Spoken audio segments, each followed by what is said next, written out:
Olá, gente! Sejam todos muito bem-vindos e bem-vindas a mais um episódio do Café com Med. No episódio de hoje, eu, Duda Mello e Sofia iremos dar continuidade aos episódios que estamos fazendo em parceria com o médico residente. Hoje vamos falar sobre a residência médica especialidade de medicina intensiva. E para nos ajudar a falar sobre essa especialidade, temos o Dr. Denis e Dr. Silas, que irão ajudar a gente a falar um pouquinho. Vou falar um pouquinho da formação deles. Dr. Denis, ele é formado em medicina pela Universidade Federal de Pernambuco, tem residência médica de medicina intensiva pelo IMIP, titulado em medicina intensiva pela AMIB, membro da Câmara Técnica de Medicina Intensiva do CREMEP, plantonista de UTI no Hospital das Clínicas da UFPE, coordenador de UTI no IMIP, coordenador da UTI no Real Hospital Português e, ainda, coordenação da residência de medicina intensiva no Real Hospital Português.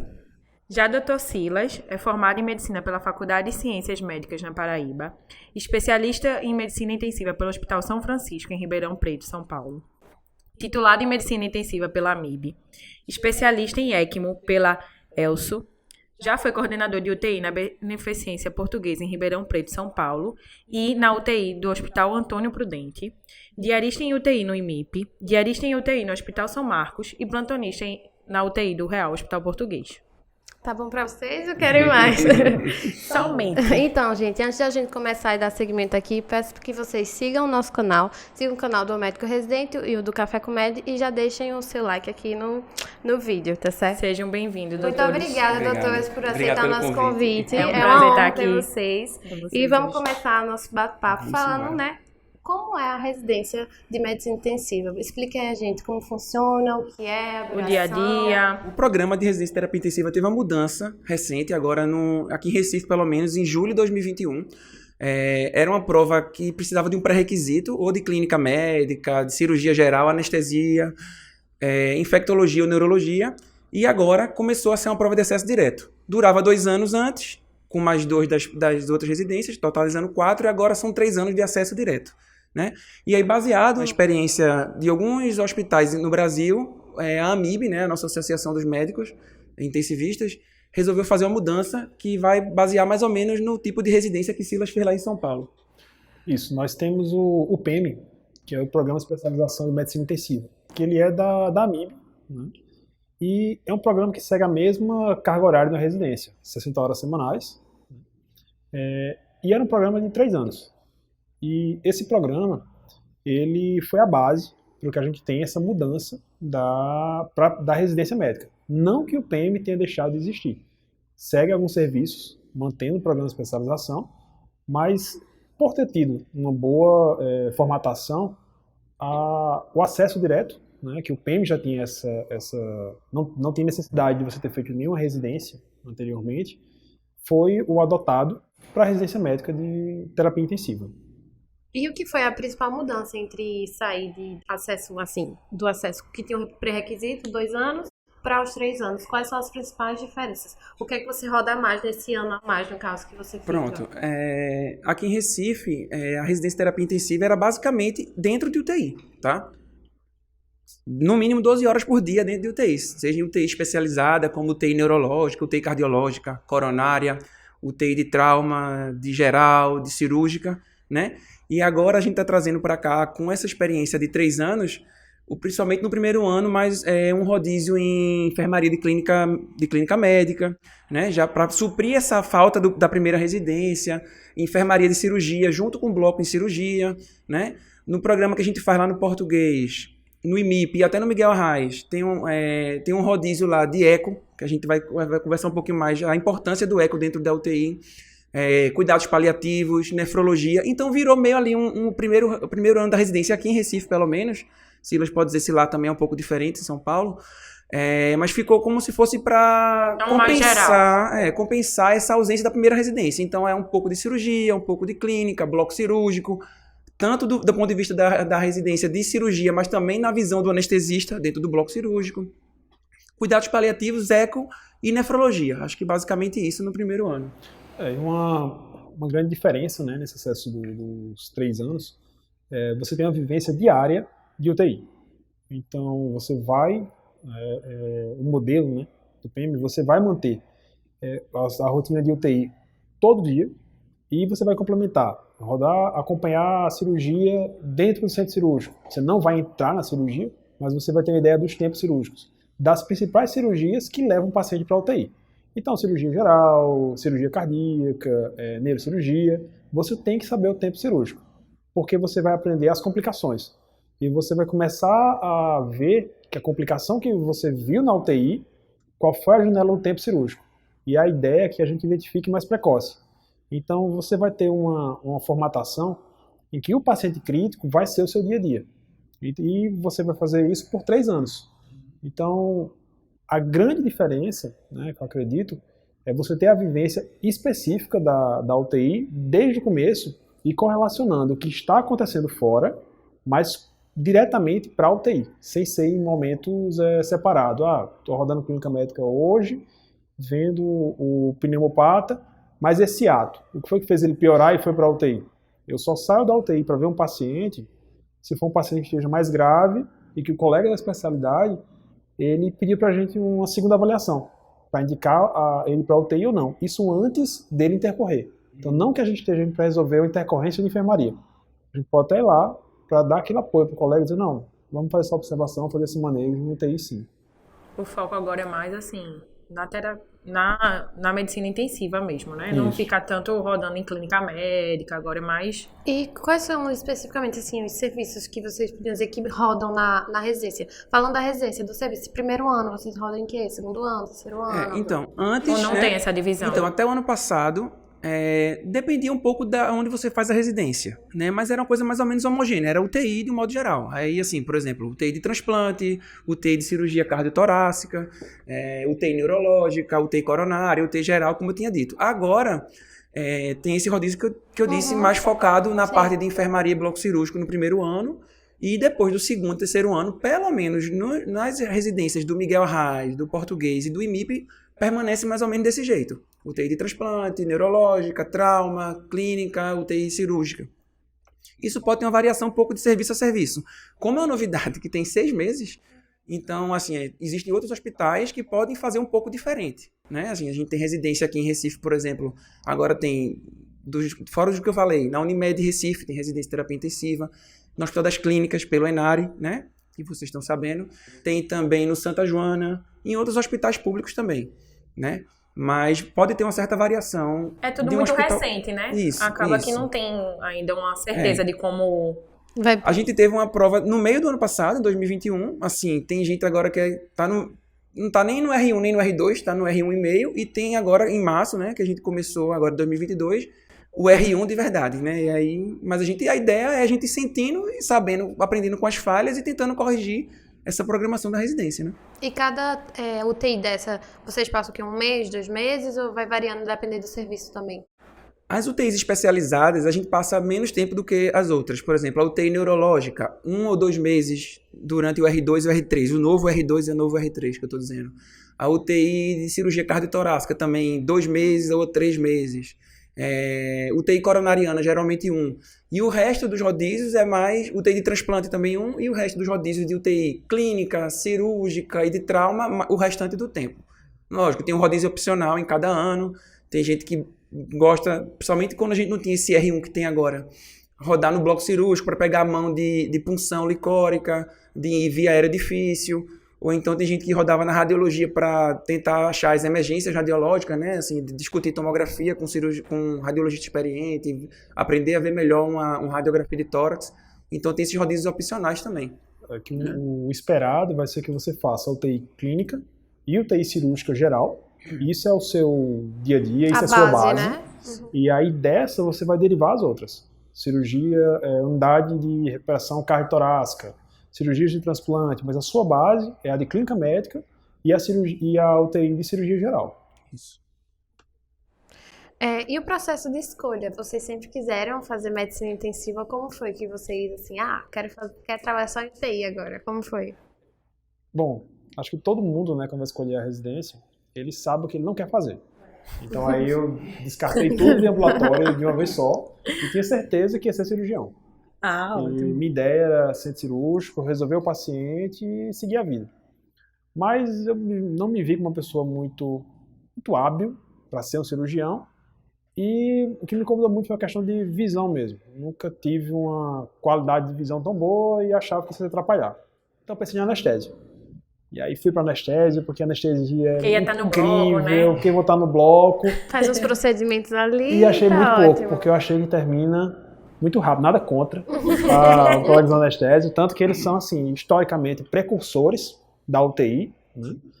E eu sempre tive essa ideia do paciente grave. A gente vai resolver um doente crítico, a cirurgia traz isso, você tem que resolver naquele momento, não tem muito tempo para tomar de conduta. E a UTI apareceu como algo pelos lados ali, imaginando isso de ser você ter o paciente na sua mão e você tem que ser assertivo. E aí eu comecei a ter os olhos para terapia intensiva. Aí foi uma escolha que já pelo menos uns 9, 10 anos a começar a trilhar essa formação da terapia intensiva. Eu entrei na faculdade pensando em fazer clínica médica, achava o máximo, né? E aí você vê... Aquela investigação. Aí eu acabei do outro lado, né? Aquela medicina mesmo. Isso, né? Vendo House, achava o máximo House. Eu sou fã, o nome do meu cachorro, inclusive, é homenagem a ele. Gregory House. Mas entrei na residência de clínica, querendo realmente só fazer clínica, no máximo R3, e morrer de medo de paciente grave, né? Eu dava plantão de emergência e eu queria estudar mais emergência do que estudar minha residência de clínica, né? Do caqueado, como o povo diz, né? Da ciência, né? Da investigação. Aí eu ficava, poxa, eu quero ser bom em emergência também, porque, assim, eu tenho medo da emergência, eu não sei manejar bem os pacientes graves, né? E, assim, eu acabei indo de encontro, assim, enfrentando o meu medo, porque, assim, eu tinha pânico, como, assim, nunca tinha entrado na UTI, até... Assim, mudou um pouco o currículo da faculdade, hoje em dia, tanto das faculdades, né? Das novas faculdades, das antigas também, tem mais um pouquinho mais de UTI, emergência, mas muito pouco ainda. Acho que ainda é falho isso. Também acho. Acho que deveria ter uma cadeira de medicina de emergência e terapia intensiva. Quando a gente se forma, a gente é botado no mercado de trabalho. Mas não pisei na UTI durante minha graduação. No R1, eu pisei na UTI pela primeira vez, no R1 de clínica. E aí comecei a achar assim, caramba, realmente assim, fiquei assustado, mas interessante, caramba, é como o Silas disse, assim, ambulatório não é pra mim, não tenho paciência pra isso, eu acho que todo intensivista é impaciente, tem que ser, senão não vai dar certo. E aí quando eu rodei no R2, no serviço, no Agamenon Magalhães, que eu vi assim, um monte de gente de renome lá, assim... Junto com um preceptor que eu tinha na residência, que é o Dr. Odin Barbosa, que foi também uma das pessoas que trouxeram a terapia intensiva, que fundaram a terapia intensiva aqui em Recife. E eu gostava do tipo de raciocínio dele, apesar dele estar na enfermaria de clínica, né? E aí quando eu rodei no Agamenon Magalhães, que eu vi um monte de gente, assim, genial da terapia intensiva, Dr. Noel, Dr. Goretti, Dr. Bruno. Aí eu disse, eu quero ser igual a eles. E quero perder esse medo. E assim, eu não tinha coragem de fazer UTI sem estar embasado cientificamente na prática. Eu disse, não, vou fazer terapia intensiva. É um ambiente controlado, né? Assim, você tem um controle, ambiente fechado, você tem toda uma equipe super preparada, multidisciplinarmente falando. Então, era um lugar que você conseguia fazer uma medicina de verdade. E eu queria estudar aquilo, né? Eu não queria ficar fazendo só de orelhada, de ver os outros fazendo e copiar. Eu queria aprender a fazer aquilo. E aí eu resolvi fazer residência de terapia intensiva. Você apaixonou? Demais. Sou super realizado em tudo, né? Assim, como vocês disseram, assim, eu já fui diarista, sou apaixonado por ser diarista, estou agora em algumas coordenações que também me sinto desafiado, vejo a importância do coordenador, apesar de ser uma parte mais de gestão, mas você vê a repercussão das suas atitudes na ponta, né? Na qualidade da assistência melhorando. Lógico, é um caminho muito longo a se percorrer para você mudar a cultura, né? E adoro, assim, ser plantonista é minha paixão ainda. O lugar que eu mais me sinto realizado é dando meus plantões lá no Hospital das Clínicas. De entubar paciente, pegar central, pegar a linha arterial, assim, drenar tórax. Assim, é onde eu me sinto mais desafiado de verdade. Até porque foi o que eu escolhi, né? Eu escolhi fazer terapia intensiva pensando no plantão. Não pensava, inicialmente, pelo menos no início da minha carreira... Não pensava na diária, né? Não pensava. Pensava realmente no plantão. E perdeu o medo, como eu disse agora, em estar com a mão na massa.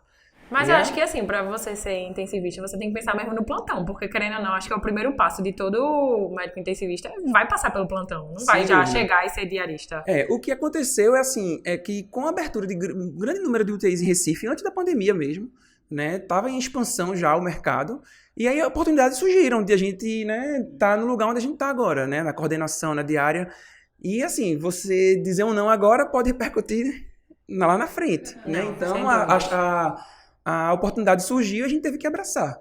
Mas, assim, eu gosto de todas as etapas de ser intensivista, desde o plantão à coordenação. Mas onde eu tenho mais prazer, assim, é no plantão, sem dúvida. E vocês podem explicar um pouquinho também a diferença da residência, especialização, pós-graduação? Tem especialização pós em medicina intensiva, como é? Ela é aceita pela É igual. sociedade? É igual, exatamente, carga horária, essas coisas. Isso. E nós vamos ter algumas diferenças, né, importantes entre a residência médica, que ela é reconhecida pelo MEC, e o programa de especialização de medicina intensiva, que ela é da AMIB ou vinculada à AMIB. Eles vão ter o mesmo formato, vão ter a mesma carga horária, mesmo nível de cobrança. Muitas vezes o centro formador, que é assim que é chamado, quem tem o programa de especialização, o centro formador, quem está à frente, eram colegas que já estiveram à frente da residência médica, então é exatamente o mesmo escopo. A diferença prática se você fez uma residência MEC, você termina, reconhecido pelo MEC, você vai lá no CRM e você pode pedir o seu registro de qualificação de especialidade, isso feito na residência MEC. Pelo PEM, né, que é o Programa de Especialização de Medicina Intensiva, você é reconhecido pela AMIB como especialista, mas para você poder ter seu registro de qualificação de especialidade, o RQE, você tem que ter feito a prova de título. E a prova de título, ela é exclusiva da especialidade médica. No nosso caso, a AMIB, né? Tanto a gente quanto quem fez a residência médica, precisa não. É uma boa prática prestar a prova de título, né? E com ele, você tendo o título, pode fazer emitir seu RQE. A pós-graduação, isso é algo que a gente tem visto muito, né, difundido agora no mercado, principalmente com o quanto avançou o EAD. Acho que isso, a pandemia trouxe uma novidade, né, o ensino à distância. A pós-graduação tem uma carga horária muito mais baixa. Ela é de 360 a 420 horas, né, a formação toda, com encontros mensais. Ela é muito boa no contexto de uma atualização, de te dar uma visão. Coisa mais teórica, né? Algo mais teórico do que propriamente uma formação para você estar pronto para ir exercer, para ir trabalhar de fato. Ele não vai te dar uma experiência prática. Não tem como equiparar a residência com a pós, né? Isso. Eu acho que o grande diferencial, acho que em qualquer área da medicina, na verdade, entre a residência e a especialização é isso. A residência, 60 horas por semana, durante 2, 3 anos, né? E nada se equipara a uma vivência dessa. Você está todo dia vendo a mesma coisa, né?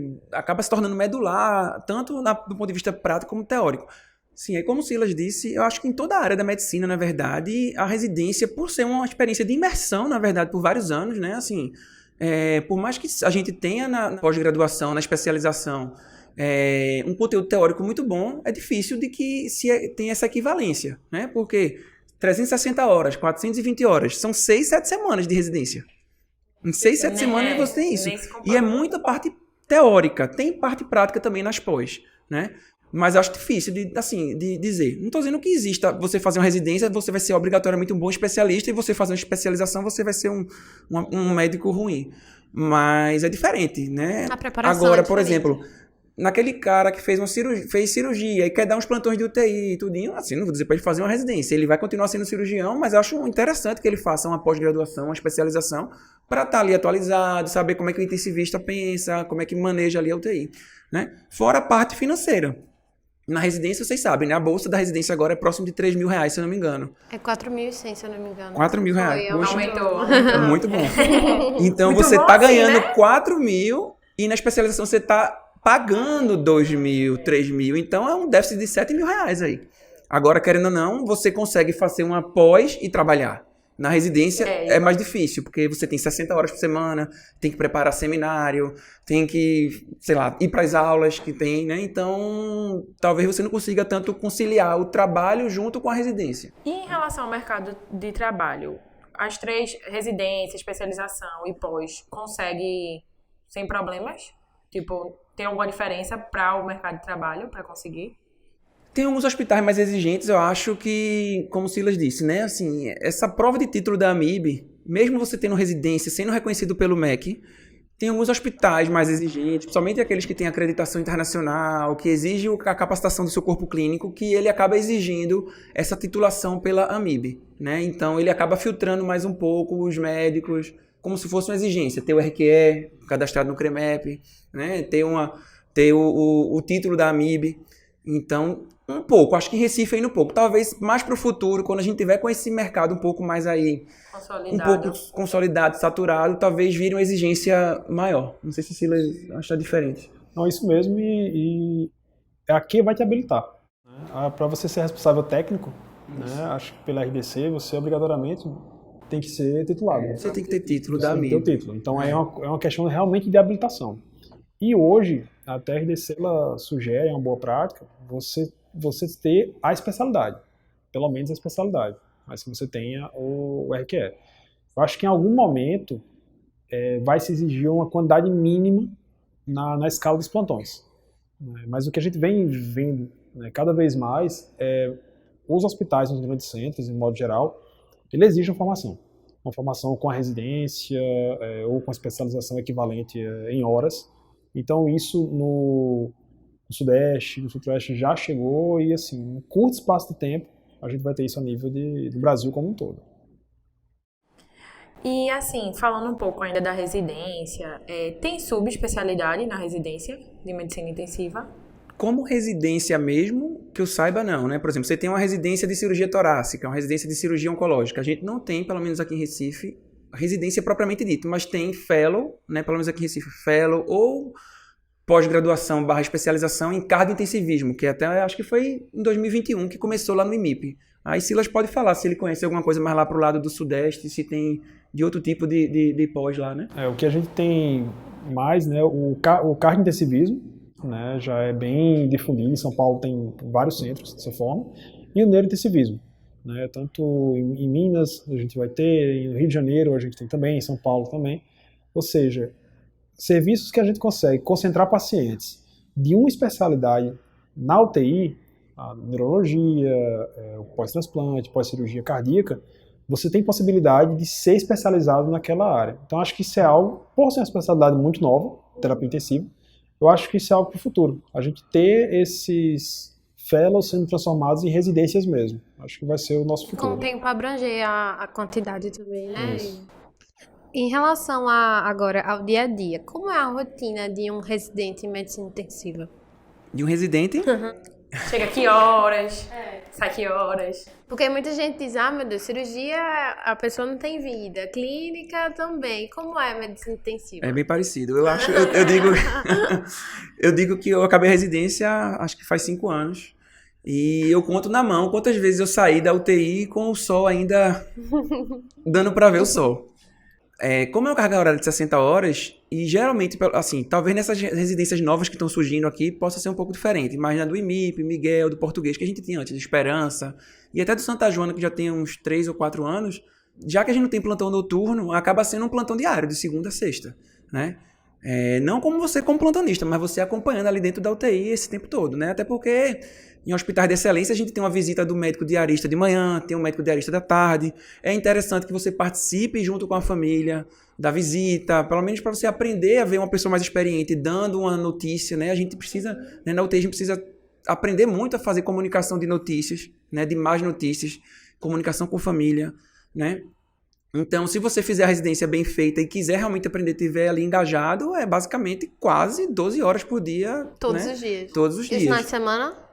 Aí, geralmente não, porque a carga horária é 60 horas semanais. Então é Mas bem cumprem. comprida essas 60 horas. E aí, dentro dessas 60 horas, e às vezes dentro da própria UTI, como a gente faz até lá no IMIP, a gente faz os seminários dentro da UTI. E nas nossas residências, né, que eu falo dessa tríade aí, do Miguel, Português e IMIP, pelo menos, a gente tem atividade teórica quase todo dia. De segunda a quinta, atividades teóricas, seja uma discussão de caso clínico ou de artigo científico, ou até de discussão de assunto temático, de segunda a quinta. E o diferencial, que eu nunca tinha visto em outra residência, assim, é na sexta-feira a gente tem um encontro semanal no Hospital Português, que está agora junto com a SOTIP, que é a Sociedade de Terapia Intensiva de Pernambuco, abrangendo todos os residentes, que é uma aula ministrada pelos staffs, que eu acho que isso é a parte legal. A gente acaba vendo muito seminário sendo dado pelo residente, mas a gente quer às vezes ver o lado de alguém que tem experiência com aquilo, dando uma aula com um nível um pouquinho mais diferenciado, né? Então, assim, é atividade teórica quase todo dia. Então a carga teórica é bastante, sim, pesada, né? Demais. A carga teórico-prática, né? E a terapia intensiva ela é dinâmica. A gente passa visita, quantas vezes? A gente passa visita e, olha, o paciente, seu João, do leito 2, tá tranquilo, aqui é só observação, provável volta à tarde. E esse é o paciente que intercorre.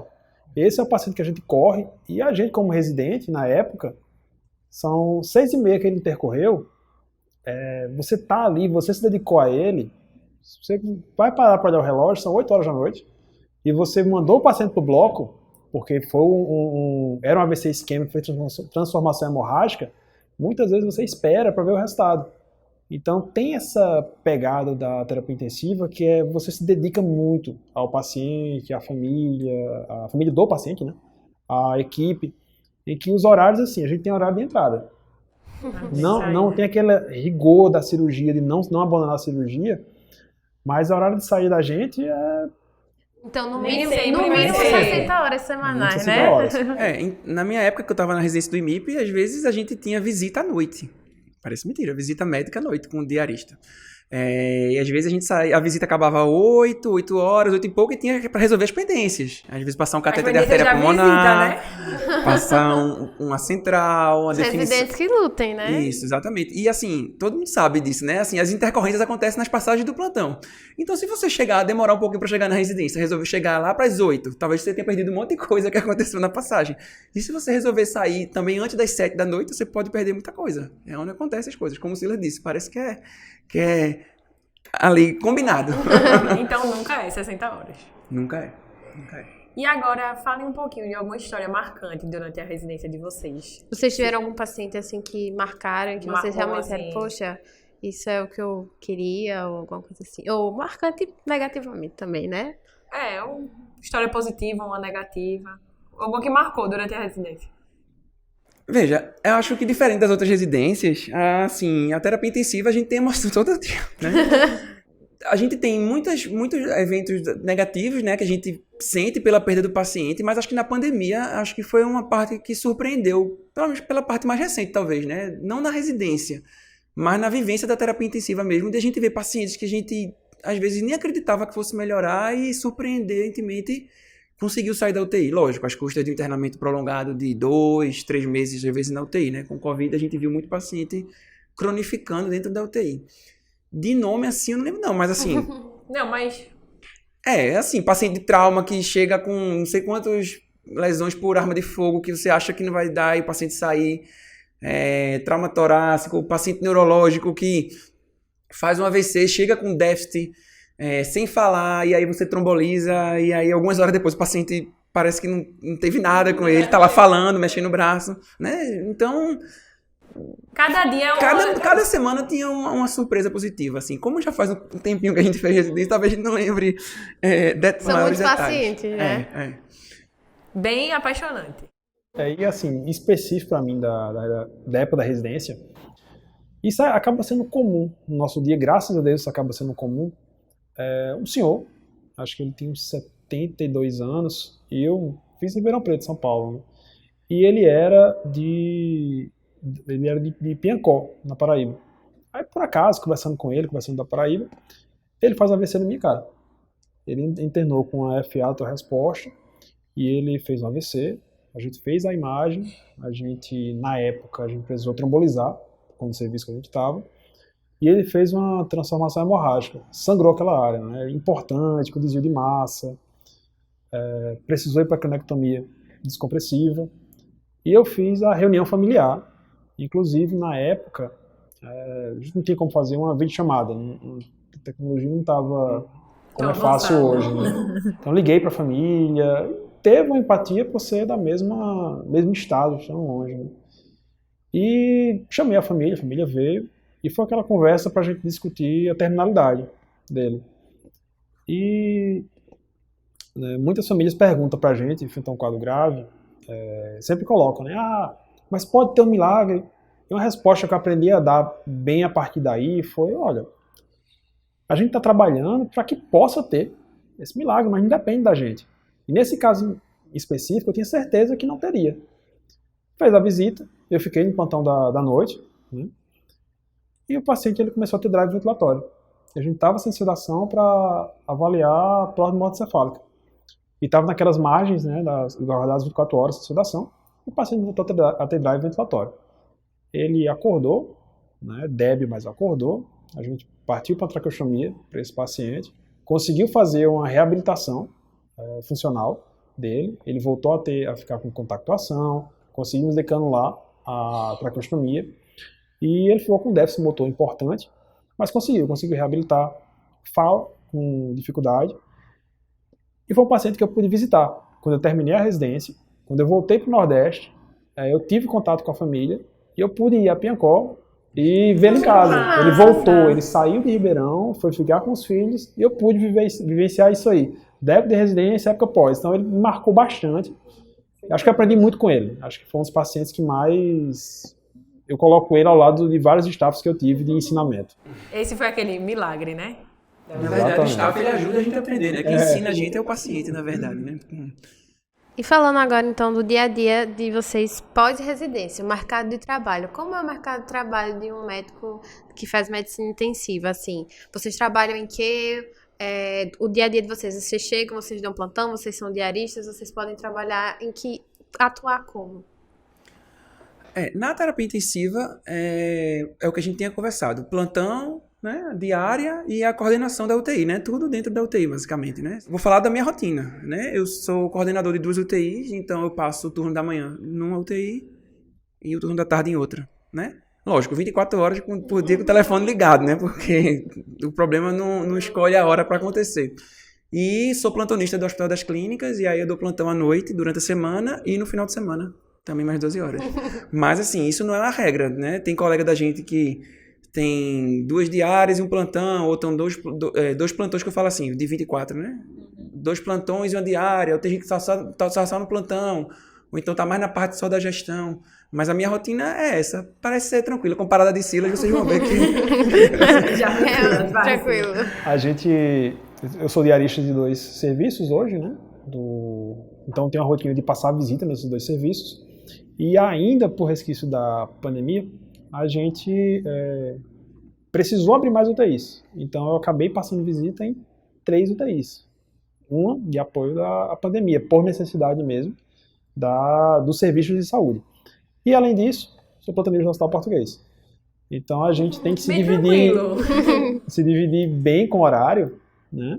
Para a gente poder ter responsabilidade de conseguir ver os pacientes bem, porque a diária não é aquela visita rápida que a gente passa, que a gente vê todo mundo e vai embora. A gente faz um round leito a leito, discute o paciente com a equipe do plantão de ponto a ponto, vê as necessidades administrativas que precisam ser tomadas. Para isso aí, você ter um relacionamento próximo com o coordenador é muito importante, e o coordenador ser próximo também. Isso é algo muito importante no trabalho, que a gente vai dividindo as tarefas, né, em prol do paciente. Mas tem que ser muito encaixado. Para você conseguir ter essa rotina... Passa da carga horária de residência. Passa. Com certeza. Aí você olhar para a residência, você vai fazer... ali eu tinha Que tempo. saudade. Tem colega que faz, assim, 3 cargos de diária / coordenação. Então, às vezes, de 7 da manhã e chega em casa de noite, mais de 12 horas por dia. Né? Não dá plantão, mas é como se fosse um plantão todo dia. E também a burocracia puxa muito mentalmente, né? É uma coisa bem... Sem dúvida, né? E a pandemia só aflorou esse problema aí, né? E falando um pouquinho agora do financeiro, que é o que todo mundo quer saber, do bom.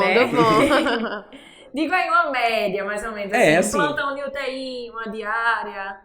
Assim, o plantão depende da forma de pagamento, né? Tem muito hospital paga, grande parte, na verdade, como pessoa jurídica, são poucos hospitais que estão ali de acordo, né, com aquela história da PJização, mas da CLT ou PJ, né? Um plantão de UTI, assim, acho que todo mundo sabe, né? É o mesmo plantão, basicamente, de emergência.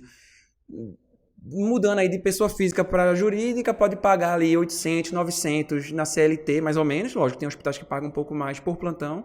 Chegando até, eu diria que 1.400 na pessoa jurídica. E ter título altera o valor ou não? Não.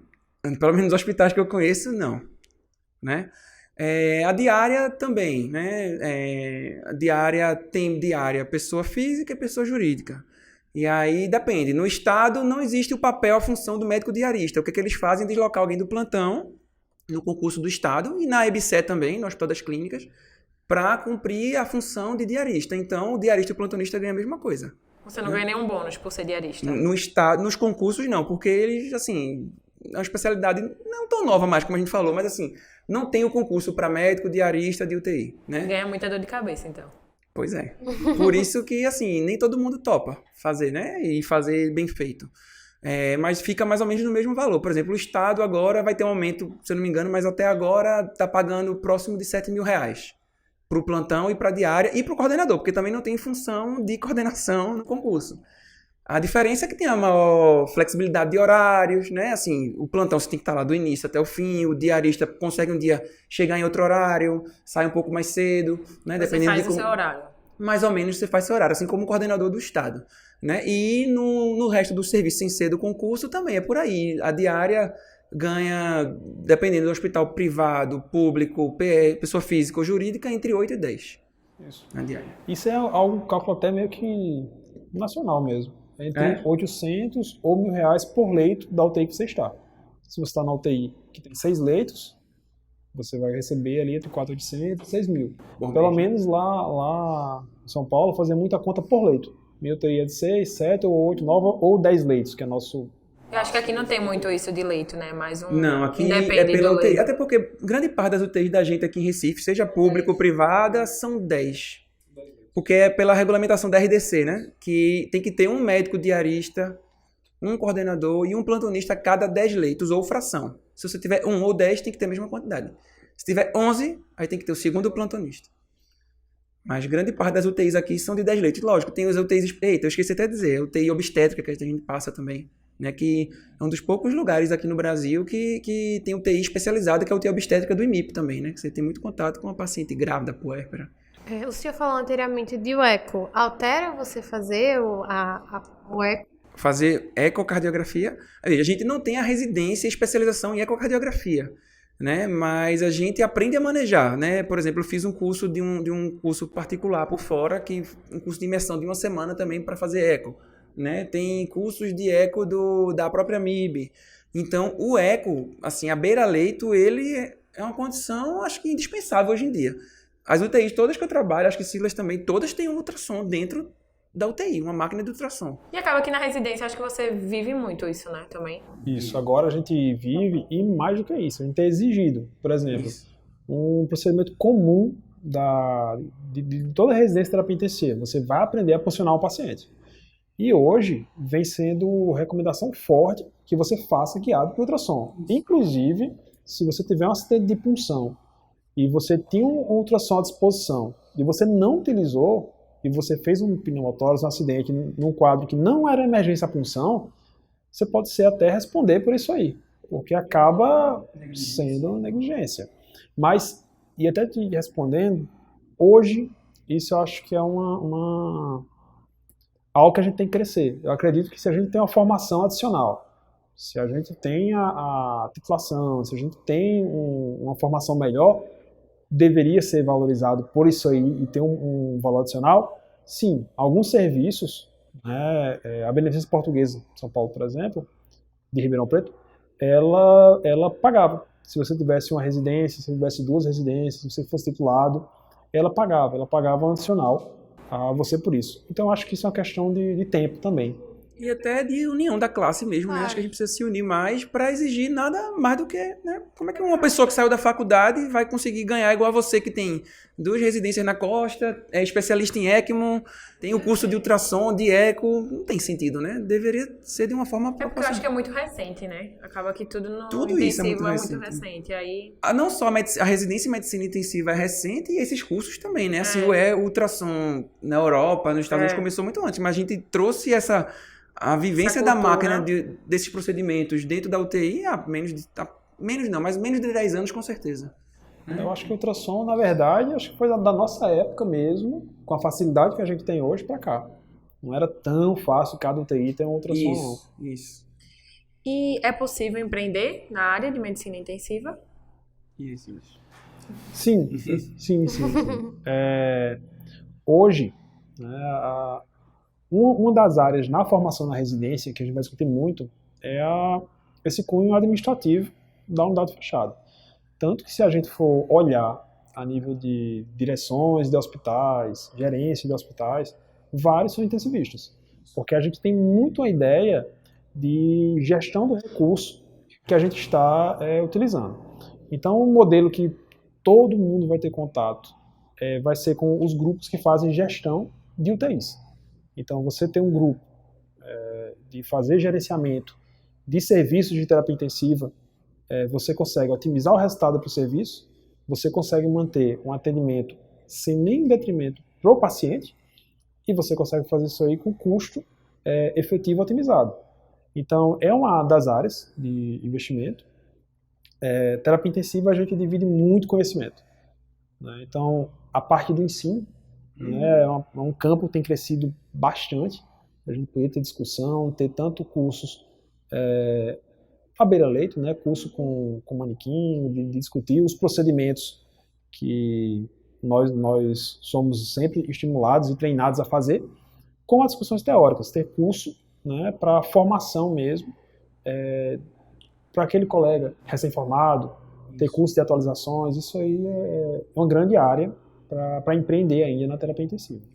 Fora do que a gente já falou aqui do plantão, da diária, da coordenação, essa parte de ensino também, acho que toda especialidade, você vê o médico residente, né, assim, tem especialista de toda a área dando aula, né, então a medicina intensiva também não é diferente, né, a gente consegue talvez empreender dando curso teórico, seja à distância, seja presencial, e a parte, como o Silvio falou, da parte prática. Eu acho que todo mundo tem interesse em aprender o que o intensivista sabe fazer.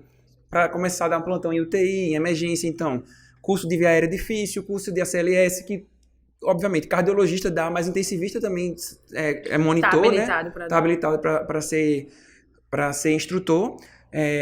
Como eu disse, via aérea difícil, intubação, drenagem de tórax, eco à beira-leito, né? Seja ultrassom à beira-leito, né? Seja o eco, seja o ultrassom. Procedimentos no geral, né? Procedimento de drenar a punção central, punção de artéria. Então, essa parte dá para empreender. E também, que é muito pouco feito aqui em Recife ainda, não sei em São Paulo, mas as pessoas que acompanham paciente da UTI como médico assistente. Por exemplo, eu sou médico do Hospital X, mas eu sou famoso e alguém está com um familiar na UTI do Hospital Y e está preocupado com assistência lá, quer alguém de confiança. Então, tem algumas pessoas que fazem isso aqui em Recife, mas muito pouco, de ficar acompanhando diariamente, sem ser do corpo clínico do hospital, né? Recebendo por isso. Ser o intensivista assistente, como se fosse o médico assistente, né? E, assim, o povo paga, assim, consegue ganhar um dinheiro direitinho, fazendo esse acompanhamento diário. Dá trabalho, porque você tem que sair do seu hospital, pegar o trânsito da cidade, atravessar a cidade para ir para outro hospital, ter que lidar com a equipe de um hospital que não é sua equipe. Então, tem muita gente que acaba fugindo por isso. Ali eu não conheço aquele hospital, não sei como lidar com o físio da UTI, com o plantonista. Então, acaba muita gente fugindo. Mas é uma área que está meio descoberta, pelo menos aqui em Recife. Não sei se em São Paulo, em Natal, o povo faz esse acompanhamento. Não faz. E por incrível que pareça, João Pessoa, aqui na Paraíba, é uma área que a equipe da UTI abraçou muito isso. Então, muitos colegas estão trabalhando dessa forma. E condiz com o que eu comentei, né? A gente consegue ter uma otimização ali de recurso, e isso é voltado para o paciente. Então, às vezes, você ter aquela visão do intensivista e você otimizar a terapia para o paciente, vai ser bom para o hospital, bom para o serviço? Beleza, mas vai ser melhor ainda para o paciente. Então, é um campo a ser explorado, acho que é um campo muito bom para trabalho. E acho que é um campo onde todos ganham. A gente, o paciente, a família do paciente, o serviço que a gente vai lá discutir, né? Porque a discussão enriquece muito e melhora muito você ter mais de uma pessoa pensando sobre um doente grave. E tem uma coisa também acontecendo assim, em São Paulo, eu tenho certeza, e Rio Grande do Sul, se eu não me engano, é a visita do diarista à distância para as UTIs do interior, digamos, já. Vou dar um exemplo. O Caruaru não consegue um intensivista titulado, ele quer prestar um hospital particular, quer prestar uma assistência com um intensivista titulado, e aí ele faz a visita à distância, né, de forma remota, né, com câmera, discutindo. Não é que ele vai Como se assistir fosse o uma paciente. consultoria. Isso, mais ou menos como se fosse uma consultoria. Ele discute com o plantonista, toma as condutas, às vezes tem um computador com um carrinho que vai passando na beira do leito para ele também ver o paciente. Que massa. Mas uma coisa ainda que surgiu, não que surgiu na pandemia, mas ganhou um pouquinho mais de força. Aqui ainda não, mas com a pandemia. E mesmo com o passar da pandemia, você acha que vai continuar tende a crescer a distância ou não? Eu acho que sim. A telemedicina, na verdade, ela estava discutindo muito antes da pandemia se ia fazer, se não, muita gente a favor, muita gente contra. E a telemedicina explodiu. A telemedicina, hoje, eu diria que é o futuro. A gente busca se adequar a conseguir trabalhar, né, até essa discussão através da telemedicina. E assim, tem serviços que ou é a telemedicina ou a gente não vai ter. Isso é a realidade. Tem serviços no interior, num local mais difícil mesmo, né, ou vai ser isso ou não vai ter a figura do diarista no intensivista ali. Isso. E se vocês pudessem botar uma mensagem, um outdoor, que vocês falariam? Uma frase, nem todo mundo conseguisse ver ali na Agamenon Magalhães. Todo mundo não, mas para mim, eu acho que, e para meus colegas intensivistas que eu vejo, assim, que trabalham bastante, né? E às vezes a gente tem né? Acho que tem muito burnout na terapia intensiva. Não sei se é a especialidade que tem mais, mas inclusive eu acho que eu preciso refletir isso. Seria uma mensagem para mim também, para eu ler o outdoor. Que é assim, a vida é aquilo que acontece enquanto você está planejando outras coisas, né? Então, às vezes, a gente se planeja muito para o futuro e está deixando de viver agora. E eu penso nisso, acho que, de vez em quando eu estou com um tempinho, eu tento refletir sobre isso, né?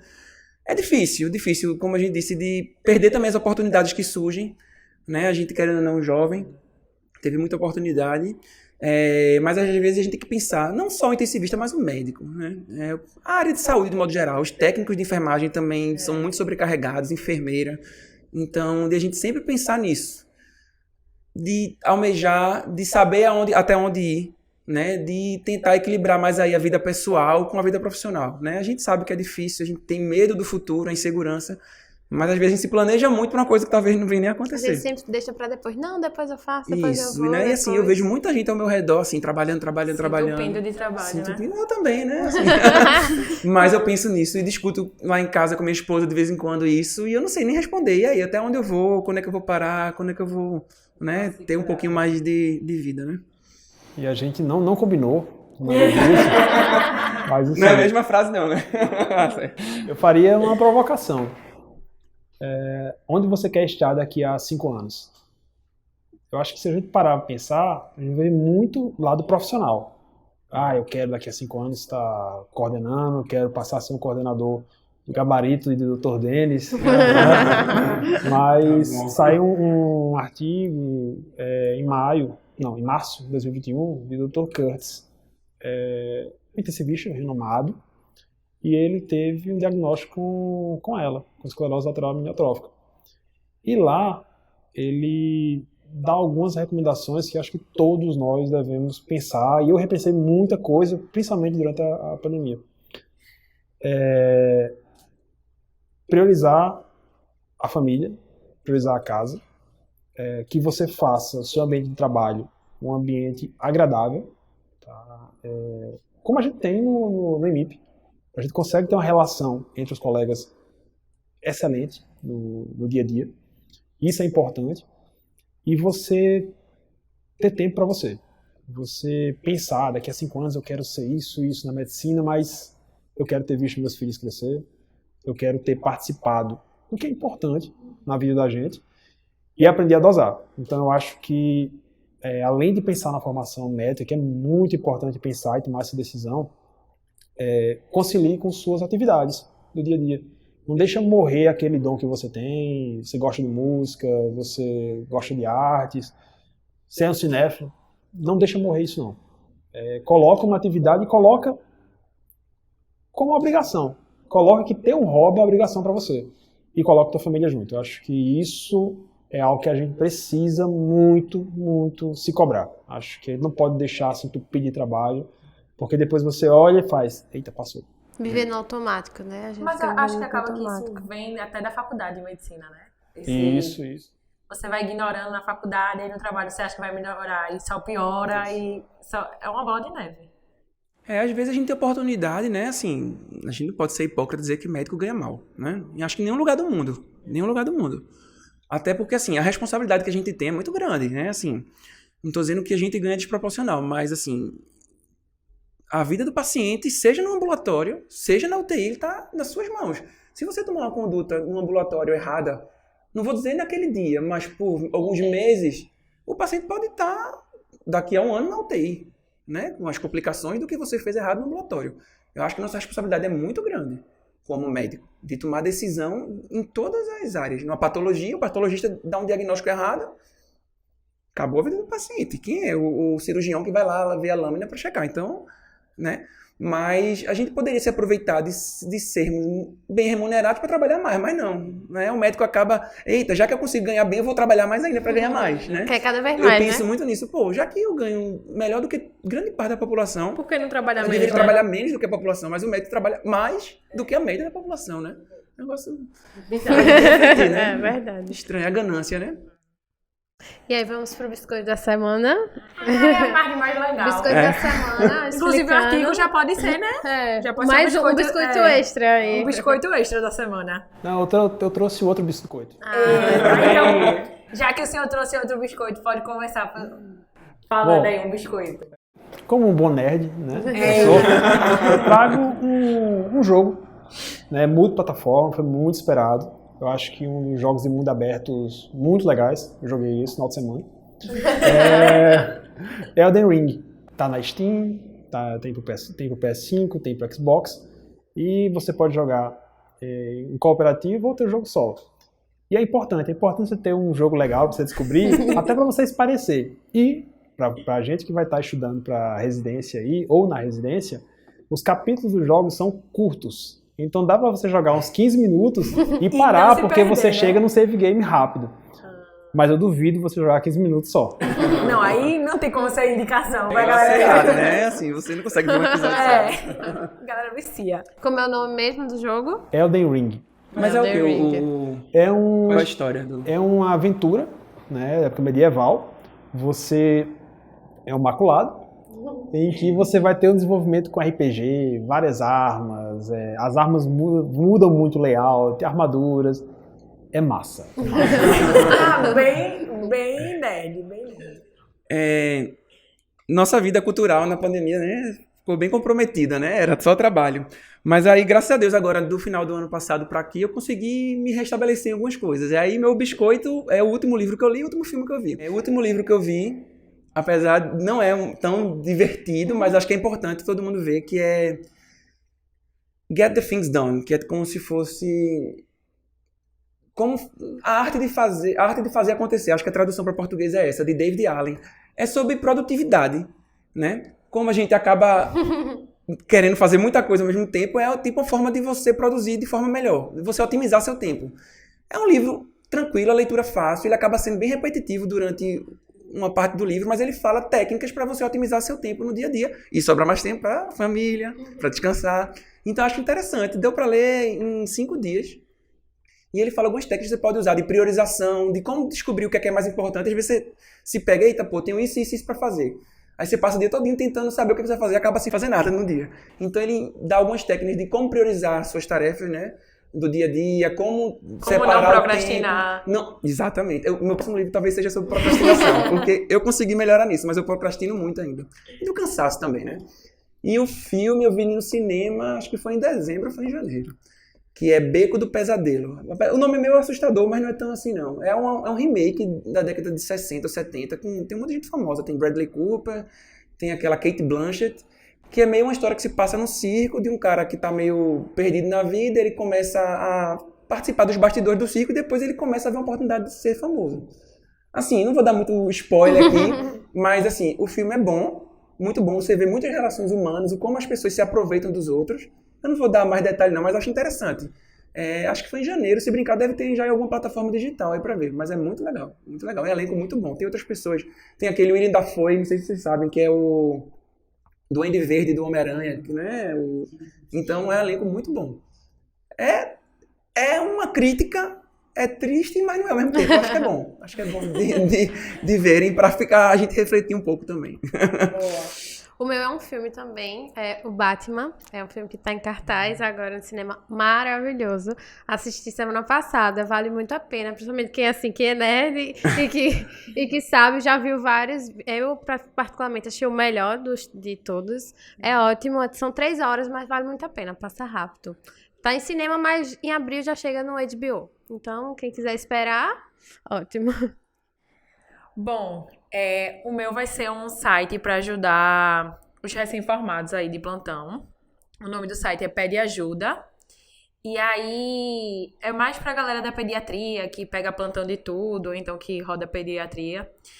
Que aí você bota o peso da criança de qualquer medicação que você quiser, sei lá, algum antibiótico, algum antihistamínico. Você bota o peso e aí já sai a dose de quantas em quantas horas tem que fazer.